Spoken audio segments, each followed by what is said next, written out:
Good morning dear student. आज का जो हमारा टॉपिक है वह है सेलेवरी ग्लैंड्स या लार ग्रंथियां। ये लार ग्रंथियां जो होती हैं उनसे संबंधित क्या महत्वपूर्ण प्रश्न आप लोगों के एग्जाम्स में पूछे जाएंगे, इनकी चर्चा हम लोग करेंगे और कोशिश रहेगी आप लोगों को याद करवाने की। तो देखिए टॉपिक शुरू करते हैं लार ग्रंथियों का। टॉपिक अपना क्या है? लार ग्रंथियां। और आपको पता है लार ग्रंथियां से सबसे पहला महत्वपूर्ण प्रश्न जो बन रहा है वह क्या है? किस प्रकार की ग्रंथियां? बहुत बार पूछा जाता है। तो ये सिंपल सी बात है, लार ग्रंथियां जो है वह एक्सोक्राइन ग्लैंड है। किस प्रकार की ग्लैंड है? Exocrine gland. पहला महत्वपूर्ण प्रश्न मैंने आपको बता दिया है कि लार ग्रंथियां एक्सोक्राइन ग्लैंड है या फिर इसको अपन कहेंगे बहिस्रावी ग्रंथियां हिंदी में।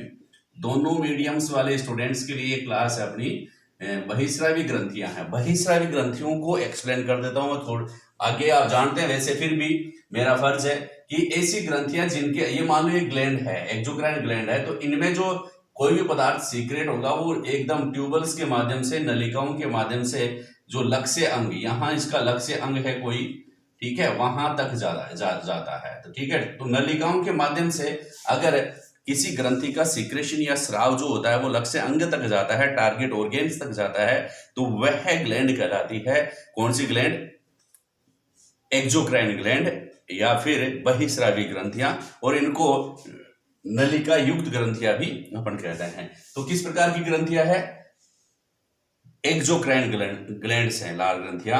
अब हम चर्चा करेंगे कि इस लाल ग्रंथियों की जटिलता में कॉम्प्लेक्सेस इसमें बढ़ते जाते हैं, माउथ में ये पाई जाती है। तो कॉम्प्लेक्सेस कैसे बढ़ते हैं देखिए। अब अपन चर्चा करेंगे पहले कि लाल ग्रंथियां जो हैं वह जलीय जीव जो होते हैं, जलीय जीवों में जनरली एब्सेंट होती है, जनरली एब्सेंट। जलीय जीव जो होते हैं उनमें सामान्यतः यह नहीं पाई जाती या फिर कम विकसित होती है। पाई जाएगी तो बहुत कम विकसित। जलीय जीवों में लार ग्रंथियां बहुत कम विकसित होती हैं या एब्सेंट होती हैं। ये एकदम सही बात है। अगली बात समझ में, कई बार पूछ लेते हैं कथन व निष्कर्ष में कि जलीय जीव जो होते हैं उसमें लार ग्रंथियां एब्सेंट होती है या फिर कम विकसित होती है। ये कथन सत्य है या नहीं सत्य? फिर दूसरा एक और आ जाता है कि मनुष्य में 4 जोड़ी लार ग्रंथियां पाई जाती है। उपरोक्त दोनों कथनों में से कौन सा कथन सत्य है? एक, केवल एक, एक व दो। इस प्रकार से प्रश्न भी आप लोगों से एग्जाम्स में पूछे जाते हैं। तो पहली बात आप ध्यान में रखेंगे कि जलीय जीव जो होते हैं उनमें या तो एब्सेंट होती है या फिर कम विकसित होती हैं। नेक्स्ट अपन चर्चा करेंगे कि जो मछलियां हैं, हालांकि ये जलीय जीव हैं, फिशीज, मछलियां, मछलियों एवं जलीय उभयचर। मछलियां को तो सब जानते हैं, आप इंग्लिश मीडियम वाले भी जानते हैं और हिंदी मीडियम वाले जानते हैं। जलीय उभयचर जिसको कहेंगे एम्फीबिया, एम्फीबिया, उभयचर को एम्फीबिया भी कहते हैं। ऐसे एम्फीबियन जो वाटर में रहते हैं उनको जलीय उभयचर कहेंगे। पानी में रहने वाले, केवल पानी में रहते हैं, बाहर नहीं आते हैं वो, ठीक है। तो ऐसे उभयचर जो होते हैं उनमें क्या होता है, जो सेलेवरी ग्लैंड जो होती है उसका एक ही काम है सिर्फ, वह किस में बदल जाती है? श्लेष्मा ग्रंथियों में बदल जाती है। केवल श्लेष्मा ग्रंथियां पाई जाती हैं इसमें, माउथ में, समझ गए? इनके माउथ में केवल श्लेष्मा ग्रंथियां पाई जाती हैं। इनका मतलब क्या है? लार ग्रंथियां एब्सेंट होती हैं। माउथ में कौन कौन सी ग्लैंड पाई जाती है इनकी अपन चर्चा कर रहे हैं। तो जो मछलियां जो होती हैं और जलीय एम्फीबियन जो होते हैं उनके माउथ में सिर्फ कौन सी ग्लैंड्स पाई जाती हैं? म्यूकस ग्लैंड पाई जाती हैं, जिसको श्लेष्मा ग्रंथियों को अपन कहेंगे म्यूकस ग्लैंड्स। आगे बात समझ में, म्यूकस ग्लैंड जो पाई जाती है किसमें पाई जाती है? Amphibian, aquatic amphibian and fishes में या फीसीज में, अपनी यूं कहेंगे। अब तीसरी बात क्या है कि जो रेप्टाइल्स होते हैं, सर्प, सर्पों में, रेप्टाइल सभी में नहीं लेकिन स्नेक्स में, स्नेक्स में क्या पाई जाती है भाई? स्नेक्स या सर्प जो होते हैं उनमें जो लार ग्रंथियां होती हैं उनमें वो नहीं पाई जाती है, केवल विष ग्रंथियां पाई जाती है, पॉइजनस ग्लैंड पाई जाती है। विष ग्रंथियां, विष ग्रंथियां, पॉइजनस ग्लैंड्स पाई जाती हैं। किसमें पाई जाती है पॉइजनस ग्लैंड? सर्पों में पाई जाती है, माउथ में। और सबसे बड़ी ग्रंथियां जो माउथ में स्थित होती हैं, ठीक है, सबसे बड़ी, सर्वाधिक बड़ी एवं एंजाइम स्रावित करने वाली जो ग्लैंड है जो वो माउथ में पाई जाती है, सबसे बड़ी एवं एंजाइम स्रावित करने वाली ग्रंथियां।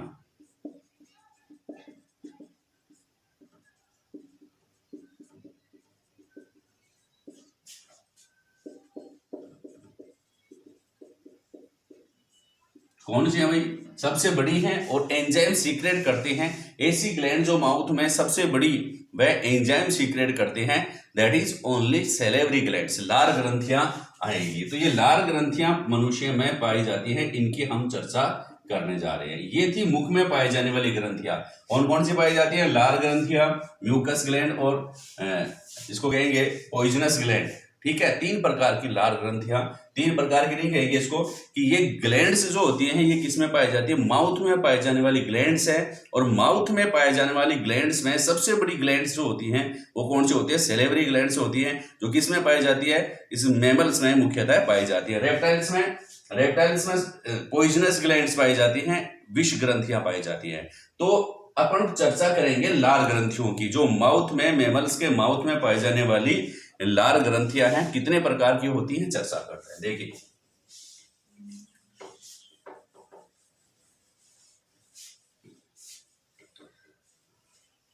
देखिए मुख्यतः जो स्तनधारी जो होते हैं या मैमल्स जो होते हैं उसमें 4 प्रकार की लार ग्रंथियां पाई जाती हैं। कितने प्रकार की? 4 प्रकार की सैलिवरी ग्लैंड्स पाई जाती हैं, लार ग्रंथियां पाई जाती हैं। देखिए कौन कौन कितने प्रकार की लार ग्रंथियां पाई जाती हैं? 4 प्रकार की लार ग्रंथियां पाई जाती हैं। कौन कौन सी है? नंबर 1 है अधोजीव्या। हिंदी इंग्लिश दोनों में अपन चर्चा करेंगे। अधोजीव्या, अधोजीव्या लार ग्रंथि, और इंग्लिश में इसको कहेंगे सबलिंगुअल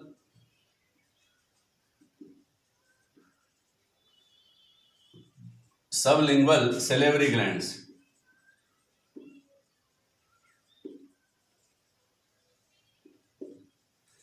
सबलिंगुअल सैलिवरी ग्लैंड्स या अधोजीव्या लार ग्रंथि जो होती है वो किसमें पाई जाती है भाई? ये इसका टाइप्स है। नंबर 1 सबलिंगुअल लार ग्रंथि। और कौन कौन सी लार ग्रंथियां पाई जाती है? सब मैंडिबुलर, अधोहनु, सब मैंडिबुलर। दूसरे प्रकार की है सब मैंडिबुलर, सब मैंडिबुलर, इंग्लिश में भी सब मैंडिबुलर ही कहेंगे, या सब मैक्सिलरी भी अपन को कहते हैं, या सब मैक्सिलरी प्रकार के लार ग्रंथियां। और हिंदी में है इसको अधोहनु लार ग्रंथियां, इसको अपन कहेंगे सब मैंडिबुलर, सब मैक्सिलरी और अधोहनु लार ग्रंथियां जो होती हैं वो पाई जाती हैं। ठीक है, तीसरे प्रकार की जो लार ग्रंथियां है उसको कहेंगे इंफ्रा ऑर्बिटल लार ग्रंथियां। कौन सी? Infra orbital salivary gland. कौन कौन सी ग्लैंड पाई जाती हैं? Sublingual salivary glands, sub maxillary या सब मैंडिबुलर या इंफ्रा ऑर्बिटल सैलिवरी ग्लैंड्स जो होती हैं वो पाई जाती हैं। और number 4 parotid salivary gland. Parotid, कौन सी? पैरोटिड प्रकार की जो लार ग्रंथियां वो पाई जाती हैं। तो इस प्रकार पैरोटिड ग्लैंड्स अपन कहेंगे 4 प्रकार की लार ग्रंथियां भाई। कौन कौन सी है? सबलिंगुअल अधोजीव्या लार ग्रंथि, सबलिंगुअल लार ग्रंथि होगी, सब मैक्सिलरी लार ग्रंथि होगी, इंफ्रा ऑर्बिटल लार ग्रंथि होगी और पैरोटिड लार ग्रंथि होगी। प्रश्न क्या बनता है कि ये 4 ग्रंथियां जो हैं वो किसमें पाई जाती है भाई? स्तनधारियों में पाई जाती है, स्तनधारियों में पाई जाती हैं, स्तनधारियों में। लेकिन आप ये ध्यान में रखना, आप लोगों से पूछे दूसरा प्रश्न, मनुष्य में किस प्रकार की लार, कौन कौन सी लार ग्रंथियां पाई जाती हैं? तो मनुष्य में इंफ्रा ऑर्बिटल लार ग्रंथियां नहीं पाई जाती। इंफ्रा ऑर्बिटल जो लार ग्रंथियां हैं इसको कहते हैं अधोनेत्र लार ग्रंथियां, अधोनेत्र। ठीक है, अधोनेत्र। आप ये ध्यान रख सकते हैं कि नेत्रों के नीचे इंफ्रा ऑर्बिटल भी तो कहते हैं नेत्र, इंफ्रा ऑर्बिटल जो होती है उनके नीचे मनुष्य में सैलिवरी ग्लैंड्स नहीं पाई जाती है। अन्य जंतु, अन्य मैमल्स जो होते हैं उनमें पाई जाती है ना। ध्यान रखना इस बात का कि मनुष्य में कौन सी लार ग्रंथियां नहीं पाई जाती, तो आप बताएंगे इंफ्रा ऑर्बिटल सेलेवरी ग्लैंड्स नहीं पाई जाती। मनुष्य में कौन सी ग्लैंड्स नहीं पाई जाती, इंफ्रा ऑर्बिटल सेलेवरी ग्लैंड्स नहीं पाई जाती। दूसरा प्रश्न क्या बन रहा है कि मनुष्य में कितनी जोड़ी लार ग्रंथियां पाई जाती हैं, तो आप बताएंगे 3 जोड़ी लार ग्रंथियां पाई जाती है। स्तनधारियों में जोड़ी पेयर्स पाए जाते हैं इनके, ये ध्यान रखना। इसका मतलब टोटल 6 सेलेवरी ग्लैंड्स पाई जाती हैं। और पेयर्स में पूछे कितने जोड़ी, तो आप 3 पेयर्स ऑफ सेलेवरी ग्लैंड्स बताएंगे। तो 3 जोड़ी लार ग्रंथियां कौन कौन सी, सब लिंगुअल और सब मैंडिबुलर और पैरोटिड ग्लैंड्स। ठीक है, अब हम चर्चा करते हैं कि ये ग्लैंड्स जो होती हैं, आपको पता है कि ये एक्सोक्राइन ग्लैंड्स हैं, तो इनकी ट्यूबल्स का आपको ध्यान में रखना पड़ेगा कि किस ग्रंथि की ट्यूब का क्या नाम है, नलिका का क्या नाम है। तो आप देखेंगे कि जब भी दिमाग में कोई टेंशन हो तो आप ये उसको पैरों में रखा करो, दिमाग में मत रखा। कोई भी टेंशन है उसको पैरों में, मतलब पैरोटिड जो ग्लैंड्स जो है उसकी नलिका का नाम है स्टेनसन नलिका। कौन सी नलिका, स्टेनसन नलिका। पैरोटिड जो लार ग्रंथि जो है उसकी नलिका का क्या नाम है, स्टेनसन नलिका कहते हैं। और सबलिंगुअल रिवीनस, सबलिंगुअल लार ग्रंथि जो है उसकी ग्रंथि का नाम, नलिका का नाम है रिवीनस नलिका। मतलब यह है अपना स्राव इस किस नलिका के माध्यम से पहुंचाती है, रिवीनस नलिका के माध्यम से। पैरोटिड ग्लैंड्स जो होती है वह अपना सीक्रेशन कौन सी नलिका के माध्यम से पहुंचाती है, स्टेनसन नलिका के माध्यम से पहुंचाती है। और सब मैंडिबुलर, मंडी में अगर जाओ तो लालटन लेके जाना, लालटन नहीं वार्टन। क्या देखेंगे, मैंडिबुलर है, मंडी में जाना है, मैक्सी पहन के जाना है, तो आप दिमाग की बत्ती जला के रखें, लालटेंस लेके जाएं, यानी कि वार्टन नलिका, वार्टन नलिका है, ये ध्यान रखना। वार्टन नलिका जो होती है किसकी है, सब मैंडिबुलर जो ग्लैंड है उनकी, उसकी जो ट्यूबल्स हैं, जो नलिकाएं हैं, उनका नाम है वार्टन नलिका। इंफ्रा ऑर्बिटल नलिका जो होती है, ग्रंथियां जो होती है मनुष्य में नहीं पाई जाती हैं, नेत्र कोटरों के नीचे ये पाई जाती है। पशुओं में, अन्य जानवरों में, अन्य मैमल्स में ये ग्रंथियां पाई जाती है। तो अपन चर्चा कर रहे हैं 3 प्रकार की लार ग्रंथियां। नंबर फर्स्ट सब lingual salivary glands, number second सब मैंडिबुलर सेलेवरी ग्लैंड्स या सब मैक्सिलरी सेलेवरी ग्लैंड्स और पैरोटिड सेलेवरी ग्लैंड्स। अब थोड़ा सा और इनकी अपन चर्चा करेंगे एक एक की बात। मैंने आप बताई है, पहली ग्लैंड कौन सी है भाई, सबलिंगुअल ग्लैंड्स। कौन सी ग्लैंड है, सबलिंगुअल ग्लैंड है। सबलिंगुअल ग्लैंड जो होती है उसकी कौन सी नलिका के माध्यम से यह अपना स्राव पहुंचाती है, तो रिवीनस नलिका के माध्यम से। कौन सी नलिका के माध्यम से, रिवीनस नलिका। सबलिंगुअल ग्लैंड्स जो होती है उसकी ट्यूबल्स क्या है, रिवीनस ट्यूबल्स कहलाती है। क्योंकि ये एक्सोक्राइन ग्लैंड्स है तो इसकी ट्यूबल्स बताना जरूरी है, बहुत बार एग्जाम में पूछा जाता है, रिवीनस नलिका। और दूसरा है, यह कहां खुलती है भाई, सबलिंगुअल है, इसका मतलब जिह्वा के नीचे, कहां पर, जो जीभ जो होती है उसके नीचे खुलती है, जिह्वा के नीचे खुलती है। दूसरी इंपॉर्टेंट बात होगी, जिह्वा के नीचे जो ग्लैंड्स जो खुलती हैं, लार ग्रंथियां जीभ के नीचे, कहां पर भाई, फ्रेनुलम के पास, जीभ के नीचे, फ्रेनुलम लिंगुई, आपको पता है ना, फ्रेनुलम। फ्रेनुलम किसे कहेंगे भाई, फ्रेनुलम के पास ये खुलती हैं, अपन ये कहेंगे।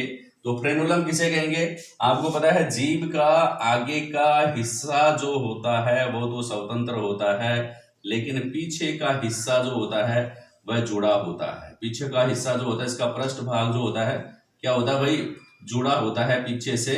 इस पार्ट को अपन क्या कहते हैं, पीछे से जुड़ा हुआ पार्ट है ना, मुख गुहा की फर्श पर जुड़ा होता है, इसको अपन कहते हैं फ्रेनुलम, फ्रेनुलम लिंगुई।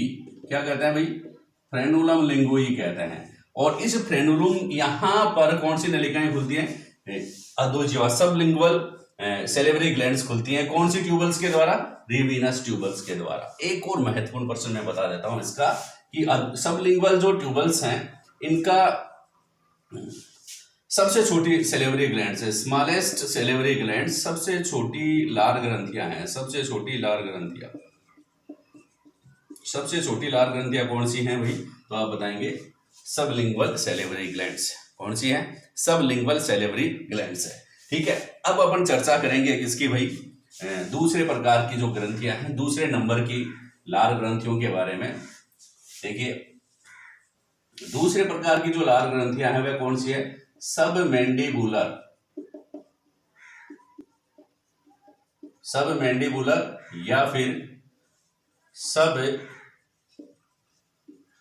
मैक्सिलरी। ठीक है, सब मैंडिबुलर या सब मैक्सिलरी ग्लैंड्स जो होती हैं उनके बारे में हम चर्चा करेंगे। देखिए ये जो सब मैंडिबुलर या सब मैक्सिलर जो ग्लैंड्स हैं, सेलेवरी ग्लैंड्स, इनकी नलिकाओं का नाम क्या है? प्रश्न पूछ लिया तो मैंने पहले बता दिया इसका नाम कि ये वार्टन की नलिकाओं के द्वारा खुलती हैं। इनकी नलिकाएं कौन सी हैं? वार्टन की नलिकाएं। कौन सी नलिकाएं हैं? वार्टन की नलिकाएं हैं। किसकी? सब मैक्सिलरी ग्लैंड्स की नलिकाओं का क्या नाम है? वार्टन की नलिकाएं। और क्या नाम है भाई? वार्टन की नलिकाएं हैं। और ये जो निचले इंसाइजर हैं, कहां पर खुलती हैं? निचले इंसाइजर के पीछे, ये ध्यान रखना, ये कहां पर खुलती हैं? निचले, लोअर इंसाइजर। निचले इंसाइजर का मतलब है इंसाइजर। इंग्लिश मीडियम वाले ध्यान से देख लें कि निचले इंसाइजर का मतलब होता है lower incisor.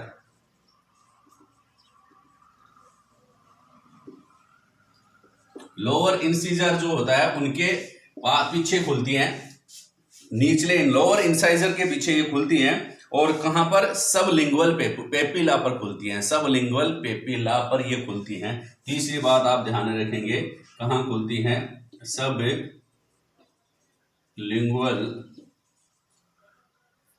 Papilla. Sublingual papilla पर ये खुलती हैं। ध्यान रखना, किस पे खुलती है? सबलिंगुअल पेपिला पर ये खुलती हैं। कौन सी भाई? सब मैक्सिलरी ग्लैंड्स या सब मैंडिबुलर ग्लैंड्स।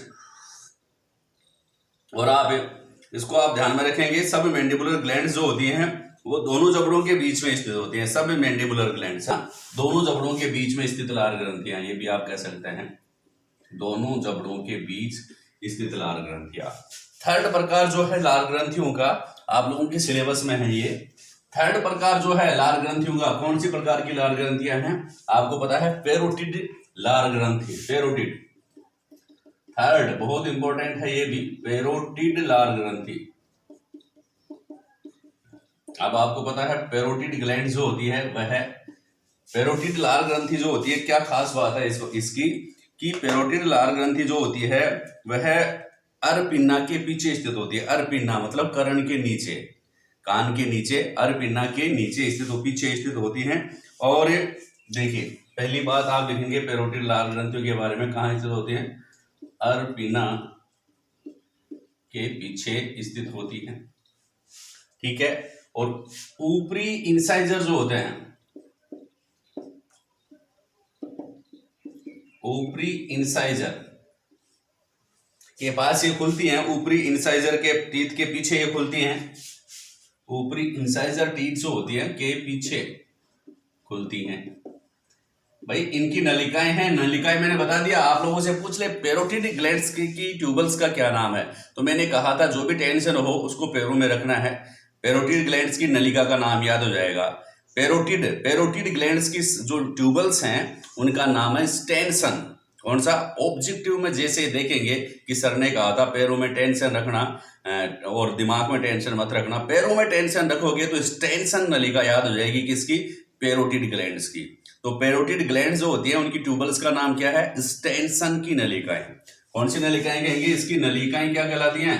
ट्यूबल्स क्या कहलाती हैं? स्टेनसन की नलिकाएं। स्टेनसन, ये साइंटिस्ट के नाम से है, स्टेनसन की नलिकाएं कहलाती हैं। दोस्तों ये कुछ महत्वपूर्ण प्रश्न है। और मैं भी जब भी बताऊं, जब भी गलसुआ या मम्स किसी के हो जाता है, क्या गलसुआ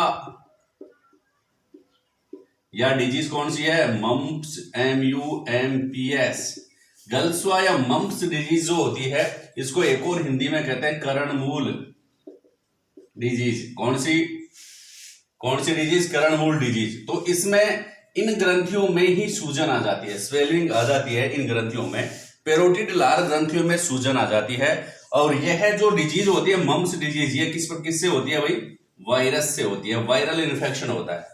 समझ गए बात आपको कि अगर गलसुआ या मम्प्स की डिजीज है तो उसमें पेरोटिड ग्लैंड्स जो होती हैं उनमें सूजन आ जाती है और वो सूज जाती हैं, इसको कहते हैं मम्प्स। आपको पूछ लेते हैं कई बार कि मम्प्स में कौन सी लार ग्रंथियों में सूजन आ जाती है, तो आप बताएंगे पैरोटिड ग्लैंड्स में। कौन सी ग्लैंड्स में? पैरोटिड ग्लैंड्स में है। और लास्ट इंपॉर्टेंट पर्सन और बता देता हूं, ये जितने भी लार ग्रंथियां हैं इनके लिए एक प्रश्न आया हुआ है नीट में। क्या प्रश्न पूछा गया था कि लार ग्रंथियां किस प्रकार की हैं, तो आप ध्यान रखना ऑप्शन में यही चुनाव करना है। कौन सा? शाखित एल्वियोलर ग्रंथि, ठीक है, ब्रांच्ड एल्वियोलर ग्लैंड्स है। लार ग्रंथियां किस प्रकार की हैं? ब्रांच्ड एल्वियोलर ग्लैंड्स हैं। तो लार ग्रंथियों के बारे में अपन ने स्टडी की है, आप लोगों के एग्जाम की दृष्टि से बहुत इंपॉर्टेंट है। ध्यान रहें, पढ़ें, आगे बढ़ें, ठीक है। नीट स्टूडेंट जो हैं गहनता से पढ़ाई करने वाले विद्यार्थी होते हैं, तो आप अपनी गहनता बनाए रखें और NEET biology by HR sir से पढ़ते रहें, आगे बढ़ते रहें। धन्यवाद।